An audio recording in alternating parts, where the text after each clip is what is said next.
Tonight on Nick at Night, we have two new exciting trailers for you. First, we'll see if Star Wars Episode 8 is going to live up to its name, and we'll also look at the trailer for Season 2 of the HBO hit series, Westworld. We also have another segment of Nick's Picks tonight, where we'll talk about the Netflix original series, Ozark, and how it stole the show this year to be one of the best original programs on television. Let's get to it.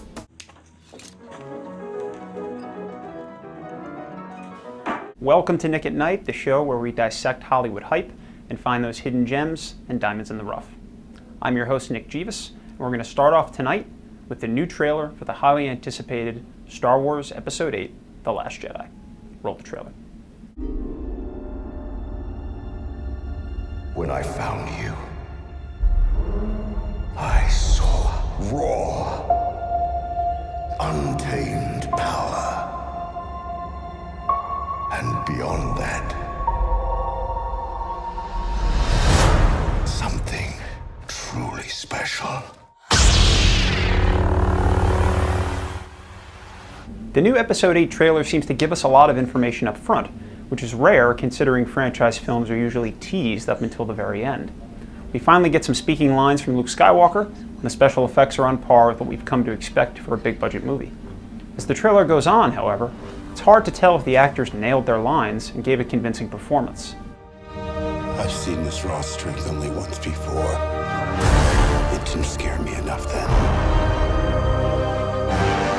It does now. Adam Driver is the standout here with his cold, dark facial expressions and dramatic voiceover as he tries to convince audiences that he is just as evil and scary as Darth Vader. If you have to. That's the only way to become what you were meant to be.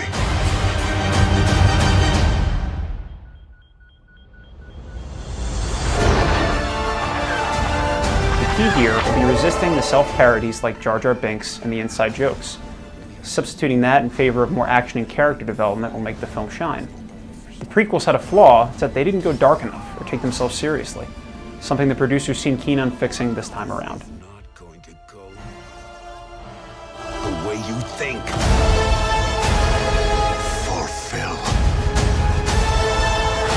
your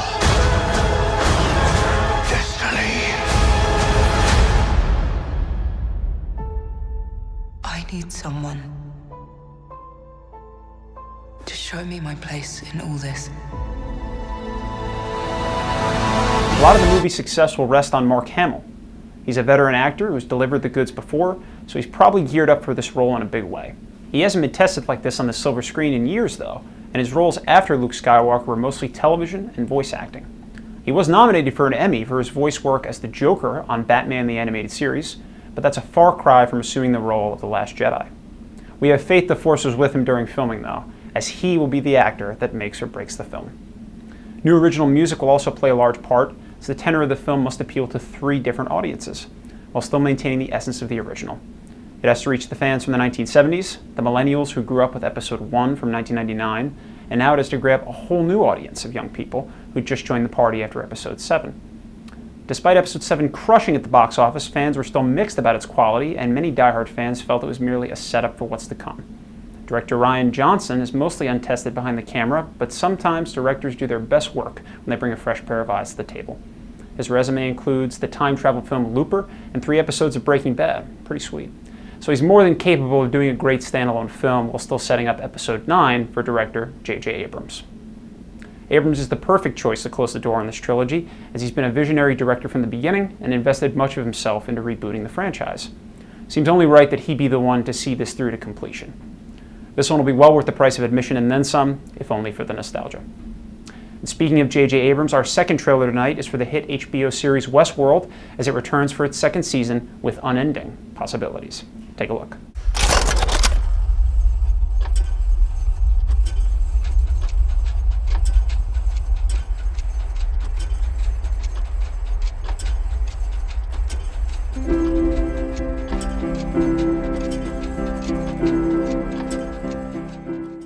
Westworld returns this year with a bang, as we see what happens when the gloves come off and the machines are given the ability to fight back against their often sadistic theme park guests.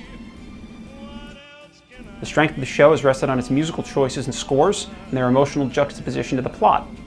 It's no different in the new trailer, as we are treated to hordes of violence and mayhem set to the song I've Gotta Be Me. Dark and comedic seems to be the way the hit shows are going these days, and Westworld's creators got the message. We get to see the female lead, Dolores, seemingly blow away theme park guests with a rifle, along with a car chase scene, dead bodies, and of course, the man in black himself, played by Ed Harris.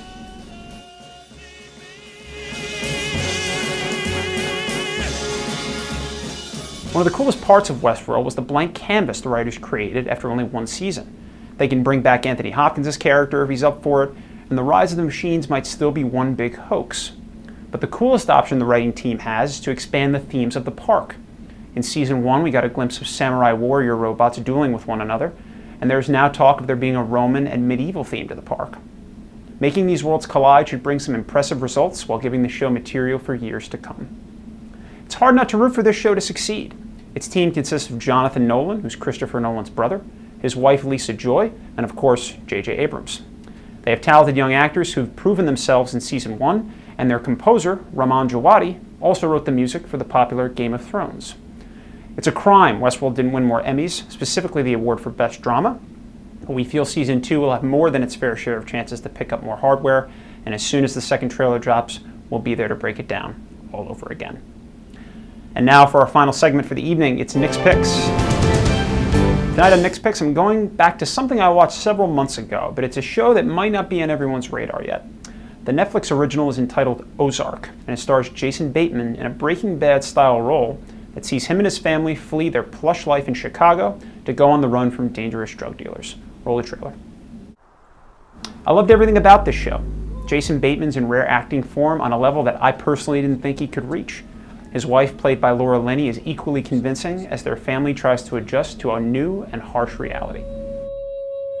Supporting players are mostly no-name actors, and honestly, that's the way it should be.